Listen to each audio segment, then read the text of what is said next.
in over the last 30 years or so. And the diaries are about my work, about my professional life, but also about my family, my friends, traveling, the people I meet, the observations about the places I go to. And I was thinking about the Olympics the other day, apropos of Japan pulling out of the Tokyo Olympics and rescheduling for next year. And I was remembering the experience of me and my group, the people I was working with in 2012 and in the preceding 2 years as we were preparing for the Games. And it was it was a rather moving thing to read some of those memories, the doubts, the fears, the big highs, the excitement of the event itself and the group of people with whom I worked. And so I've edited them a bit to make them a bit more understandable. And that's what I'd like to read to you over the next 7 days. And I've divided this into 7 parts, 7 portions, and they're about 20 minutes each. So do stay with me if you will. And we start in December 2010. December 2010. At dinner with friends tonight, and the talk at the table is all about the Olympics. So, Patrick, you'll be doing the lighting for the opening ceremony, will you? Someone asks.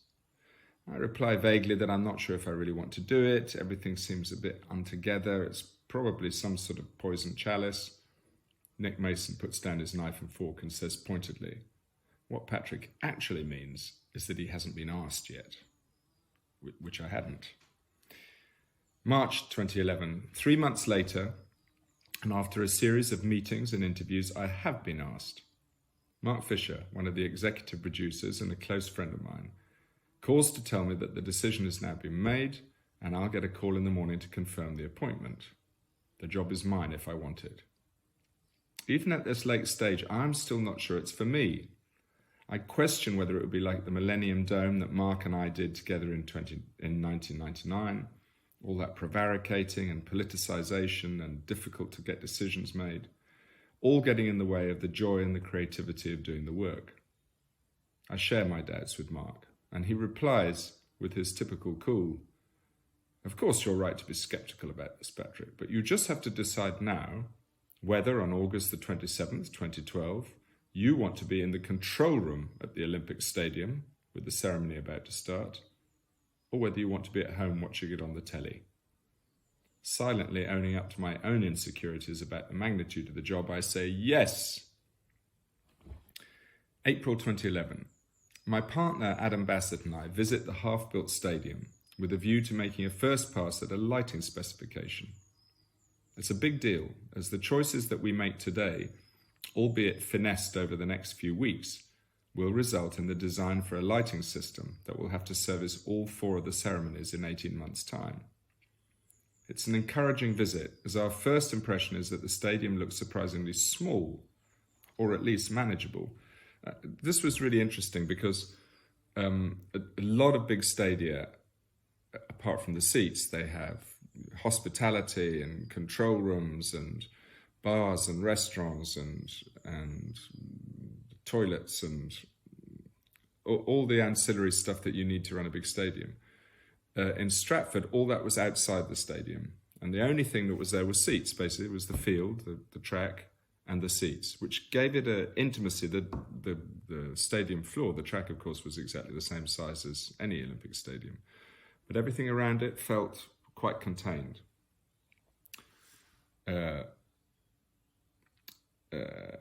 This is important, as we're very aware that we don't have anything like the budget of Beijing or even Athens.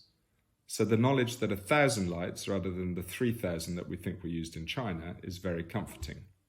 There were a lot more than 3,000 in China, we discovered later. We also choose a position for the room that will be used for our control position, and I make sure that it's exactly opposite the finish line of the 100 metres final. In the same week, I offer Tim Routledge the job as the lead programmer for all the shows. We've done a few jobs together recently, and my decision is made not only for his programming skills, but also for his positive attitude and his sense of humour. This last will be essential for the project. August 2011. Out to 3 Mills for a first meeting with Danny Boyle, just confirmed as the director of the opening ceremony. This formative first meeting, where a creative team comes together for the first time, is always the pointer as to the way the relationship will work in the coming months. Dan is very straightforward, but he's also quietly charismatic and supremely confident of what he's proposing. He also has a big, generous smile and a deep, dirty laugh, both of which are present throughout the meeting. He shows me the giant model of the stadium set up in his workroom, and then runs through the arc of the show. But it's only when we go into the CGI suite and watch a sketch of the whole show played out onto a large screen, complete with music and animation of every event, that I start to get a sense of what the thing is about. It's unexpected, hugely impressive, very funny, imaginative, and is genuinely moving at times. Some of it's a little woolly, and one or two of the scenes don't quite ring true yet, but Danny explains this is still a work in progress, and it strikes me that if we can achieve only 80% of what he proposes, then I think we have something very special. We then have a philosophical discussion about the lighting, and Danny tells me that he wants the show to have the feel and the look of a movie. He tells me he's going to try and have the video coverage under his own control and not done by the Olympic Broadcasting Corporation, which is the norm for the Olympic ceremonies. So the way that it works is that there is a host broadcaster from the country who are hosting the games, in our case the BBC obviously. But no Olympic Games is able, no single broadcast company is going to be able to cover every single event because they take place concurrently. So traditionally, certain countries take certain events, and Finland has always taken the athletics, which means by default they take anything that happens in the stadium, including the opening and closing ceremonies. And while they're conscientious and they take it seriously, of course they will never do it the justice that Danny wanted, because Danny is a film director, of course, himself. So that was the reason that he was going for this big push, which I have to say was a big deal, because the IOC very controlling, and they like to control everything. The idea that they would give up this to an unknown television company for them, set of filmmakers, was unthinkable. I completely understand Danny's approach, but I make the point that unlike the lighting for a movie, where the lights are just out of shot, allowing the effect to be seen but not the source, our lighting system in the stadium will be, in effect, a very visible part of the scenic design. And I think we should celebrate the lighting rig and not try to hide it away. Dan is instinctively generous and collaborative and concurs easily with the suggestion. Then, off down the corridor for the same thing with director Kim Gavin to hear his pitch for the closing ceremonies. This is going to be a big, mad musical mishmash, and it could also be quite wonderful. Kim is a dancer and a choreographer by training, and he accompanies and acts out his description of each scene and of each act with distinctive dance movements. Everything from Suggsy's elbows out, Cockney's back and forth, to Darcy Bustle's perfect arabesque, to Mick Jagger's cock-a-hoop strut across the room. It's all brilliantly done, and it puts me right there in the stadium on the night. We talk about the talent and who we want the performers to be, and Kim asks that I make a start on approaching the artists with whom I work to see if they'll be part of the show. This will be a challenge, because while we are all starting to get involved and be invested in the project ourselves, the general sense from the public, and particularly from the press, is one of ennui at best, and at the worst, the very real feeling that it probably just won't be any good. It'll be a challenge to persuade the artist to take the risk of being part of something that could easily be seen as a great British failure. Other than these concerns, both the meetings today are positive. And I leave with the sense that if we can find the money to do all of this, which is a big ask, then we might just pull off something pretty amazing next summer.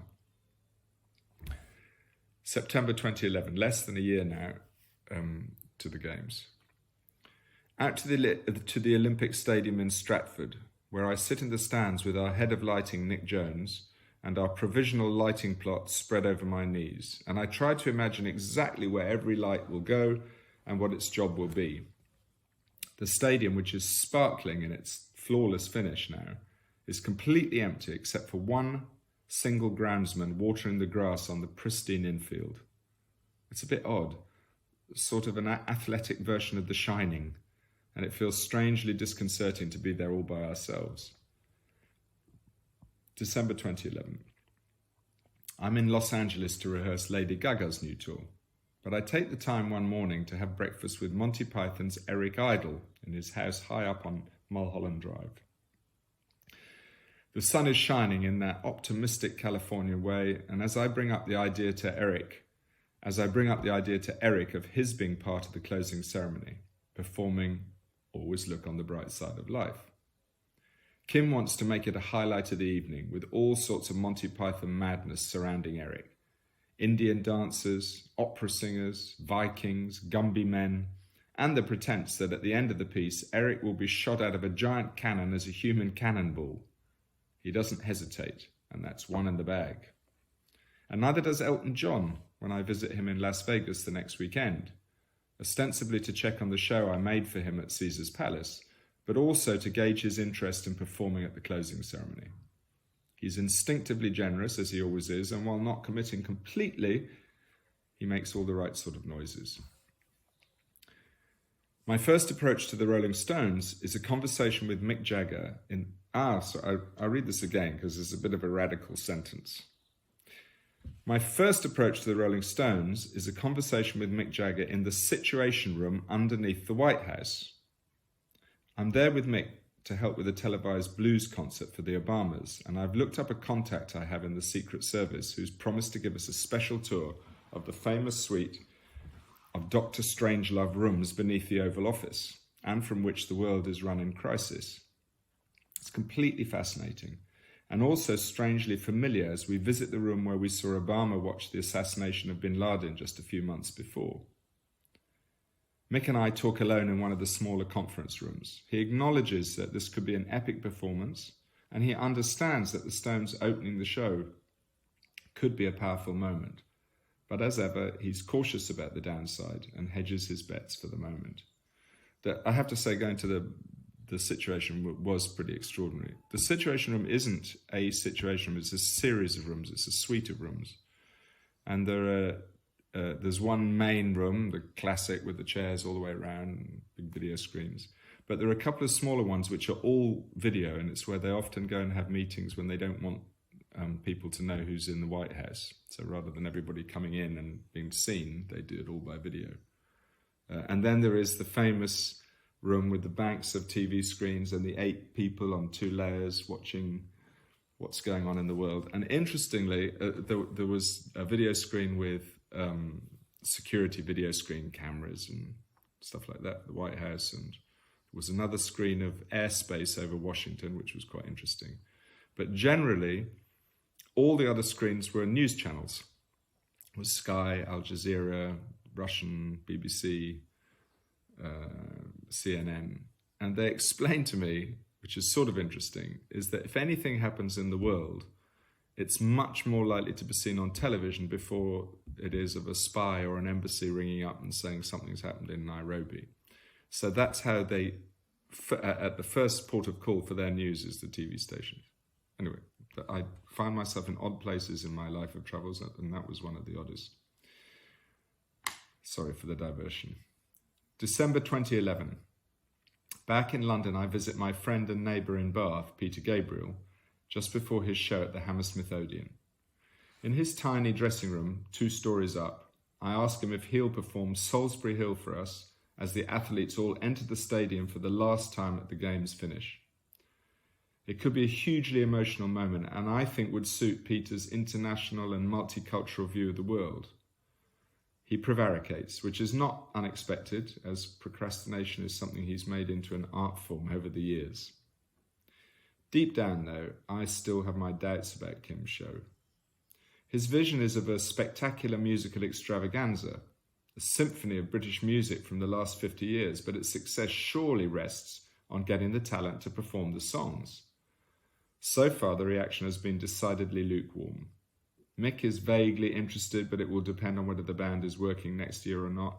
Elton's now pissed off because Seb Coast stood him up for dinner last month and he's pulled out. The Who want to do it, but only if they have the lead slot and are guaranteed to play for a minimum of 12 minutes. Peter seems nervous about having had bad experiences at both the openings of the Millennium Dome and the German World Cup. Still, Sting hasn't returned our calls. And finally, Paul McCartney has finally said yes to Danny's opening ceremony, and so will probably say no to Kim's closing. There are a few B-listers on board, all quite respectable in their own right, but no really big names yet, 2 at least of which we will need to give the piece any validity. That's part 1. And part 2, again, is about the development of this thing. You know, like in a lot of projects, and I think this is true not just of showbiz, but in many situations can seem enormous and unmanageable. And of course what happens is once you get, and that was very much the feeling I had about the Olympics, but once you get into it and you start picking it away piece by piece, and you have other people around you doing their little pieces, you tend to be much more focused on that, and suddenly the enormity of it all disappears and becomes a little bit more understandable. And I would say, on a topical point, I think that's very much the same as the case, the situation we find ourselves in now with the coronavirus. And that's that the whole thing seemed terribly unmanageable, terribly frightening, very disconcerting. But as we get into it and we focus just on our own little part of it, the thing seems more manageable. My philosophical moment of the week. Do look forward to seeing you tomorrow. Bye.